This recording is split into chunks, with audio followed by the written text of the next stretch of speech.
부탁 하나만 들어줘. 너 아직도 원조해? 내 생리한단 말이야. 네 돈도 없잖아.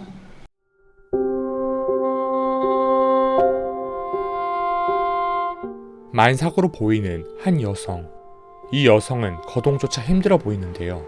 바로 출산에 임박했기 때문이었습니다. 이 주인공의 나이는 19살, 이름은 이인화.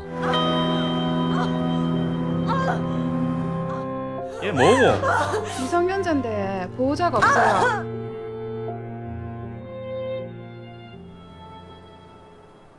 간호사로부터 받은 탯줄을 변기에 버리는 모습을 보아하니 원치 않은 임신이었던 듯합니다. 친구 상미는 인화를 병문안 오게 됩니다. 예쁘지? 네 아가 얼굴 봤나? 진짜 신기하다. 간다. 그리고 인화는 한 공무원과 입양 절차를 밟게 되는데요. 이게 양육권 포기 각서고요. 이게 입양 동의서입니다. 홀로 태어난 인화. 출산 후유증으로 힘겨워 보이는데요. 그녀는 그렇게 홀로 집을 가는 도중 심한 가슴 통증에 시달리게 됩니다. 갈 때까지 같이 아마. 그리고 19살인 이나에겐 모유가 당연 익숙할 리 없었죠. 부산이라는 도시에 홀로 덩그러니 있는 인화. 인화는 생계 유지를 위해 알바도 구해보지만 자리 나면 연락해줄게. 언제쯤 자리 나요? 그걸 내가 어찌 아노? 쉽지만은 않았습니다. 그녀 주변에는 현재 가족도 없어 보였죠. 늘 이나가 걷는 주변엔 폭력이 도사리고 있었습니다. 하지만 당연하단 듯 그녀는 신경 쓰지 않았죠. 어느 날 이나의 생일, 상미와 함께 생일 파티를 하게 됐는데요. 너무 진한 거 아니야? 가시나 예쁘기만 하구만. 너무 야한데? 아 간지러. 엉덩이 다 보여. 야 이래 해야 모스마들이 확 뻑간다야. 학교를 다니던 상미는 노래방 옆방으로 끌려가 선배에게 폭력을 당하게 됩니다. 이 학생들의 폭력은 단지 심심해서 겁주기 위함이었죠. 나 검정고시 볼 거야. 생각 잘했다 야. 네. 돈 벌 끼다. 돈만 있으면 된다. 여전히 이나는 알바 자리 하나도 얻기 힘들었습니다. 네. 그래서 그녀는 배의 녹을 제거하는 일을 알아보지만 녹제거 작업은 아줌마들도 하지만 따라갈 일 아니다. 결국 거절당한 채 상미의 부름에 그곳으로 향하게 되죠. 금방 올라갈게요. 부탁 하나만 들어줘. 너 아직도 원조해? 내 생리한단 말이야. 네 돈도 없잖아. 그렇습니다. 상미는 원조 교제를 했던 것이었고 종종 이를 이나에게 부탁했던 것이었죠. 엄마에게 보낸 편지는 늘 반송되었고 이나는 정말 혼자였습니다. 고등학생들 아이가 새끼들이 담배를 피우고 지내요. 나도 그 새끼 담배 펴.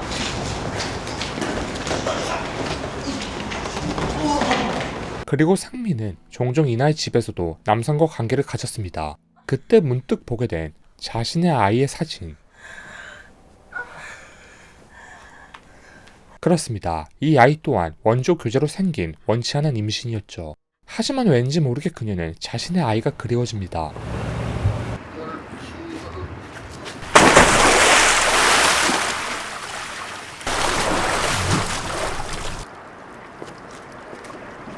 출산의 흔적은 더욱 그녀의 마음을 후벼 팠죠. 이나야, 내 일본 간다. 일본 가갖고 돈 많이 벌어 올게. 기다리라, 알겠지?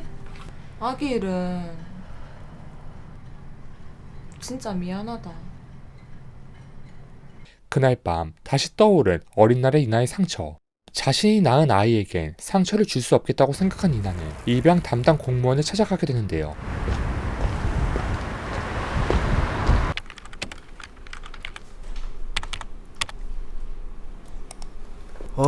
지금 담당 직원이 휴가라서 바로는 힘들고. 이제 정말 이나 주변엔 그 누구도 남아있지 않습니다. 그래서 자신의 아이에 대한 마음은 점점 더 커지게 되죠.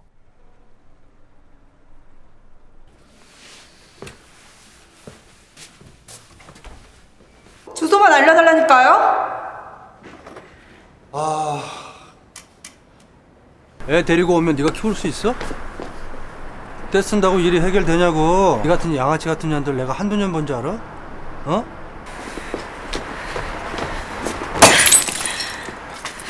내 아기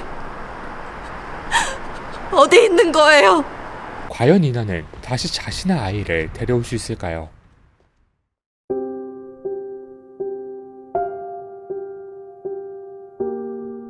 이 영화의 제목은 영도다리인데요. 이 다리는 부산에 있으며 부산 최초의 영육교이자 국내 최초의 도교식 가동교로 6.25 전쟁 이후 부산으로 피난 온 사람들이 잃어버린 가족을 찾기 위해 영도다리에 매일같이 모인 것으로 유명한 곳입니다. 따라서 이 영화의 제목인 영도다리가 갖는 의미가 큰 것 같은데요. 7, 80년대 상점과 조선소가 있는 소외된 느낌이 강한 듯한 영도다리라는 이 공간은 이 영화의 전체적인 분위기를 잘 드러냅니다. 10대 미혼모인 이인아는 어렸을 적 가족과 헤어져 홀로 지내왔고 어째서인지 그녀의 편지조차 반송되었습니다. 그래서 이나에겐 상미라는 친구가 유일했고 세상 그 자체였죠. 그러나 상미 또한 폭력적인 또 다른 세계에 갇혀 살았고 상미에겐 부산에서 벗어나는 것이 간절했습니다. 이에 반해 인화는 부산이라는 공간은 삶의 터전이자 언젠간 가족이 돌아올 수도 있는 조금이라도 희망이 있는 공간이었습니다. 인화는 주변의 도사리는 온갖 폭력을 목격해왔지만 이에 대해 많이 둔감해진 상태였으며 술에 취해 빠진 패선의 주인까지 방관합니다. 하지만 다음날 패선에서 지내는 소년이 자신의 아버지가 돌아오지 않는다고 말한 것을 들은 뒤 이인아는 자신의 아이를 찾기 위해 입양센터에 찾아가 호소하게 됩니다. 이렇듯 이 영화는 버려짐에 대한 상처에 대해 그리고 폭력적인 세상에 던져진 한 소녀의 현재에 대해 무덤덤한 톤으로 보여주고 있습니다. 그리고 어쩌면 이 사회에서 가장 큰 폭력은 무관심일 수도 있다는 메시지까지 전달해주고 있습니다. 인화에게는 잘못된 일을 하며 큰소리치고 잔소리치는 어른도 없고 잘못된 판단에 대해 혼내주는 아버지도 없으며 아픈 인화를 따뜻하게 안아줄 어머니조차 없기 때문에 그녀는 늘 무관심과 외로움에 사무쳐 살아왔고 이제는 이것들이 인화에게는 일상 그 자체가 된 것이죠. 그리고 이러한 인화와 같은 이야기들은 여전히 현재 진행형입니다. 나아질 것이라 했지만 나아진 것은 없었던 요즘의 현실. 너무 힘들고 슬퍼 이제는 더 이상 나올 눈물조차 없는 감정이 모두 메마른 현대의 사회. 지금까지 영화 영도다리였습니다.